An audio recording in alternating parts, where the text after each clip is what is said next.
ఈ వాక్యం వింటున్న బిడ్డలారా, సముద్ర జలాలు ఇంకిపోయేటట్లుగా చేశాడు పూర్వ దినాలలో.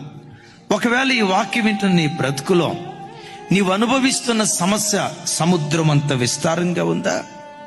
నువ్వు అనుభవిస్తున్నటువంటి దుఃఖం సముద్రంలో ఉన్న నీళ్లు కొలవలేనట్లుగా నీవు అనుభవిస్తున్న వేదన, మానసిక కృంగుదల, గుండెల్లో ఉన్న ఆవేదన ఎవరికి చెప్పుకోవాలో అర్థం కాక నీ హృదయమే ఒక దుఃఖ సముద్రంగా ఉందేమో.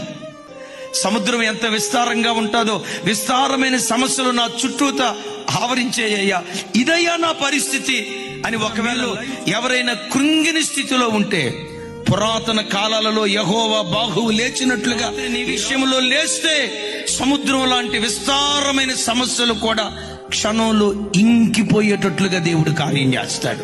నువ్వు చూస్తూ ఉండగానే, నీ కళ్ళు చూస్తూ ఉండగానే ఆ దుఃఖ సముద్రాన్ని దేవుడు దాటింప చేయునుగాక.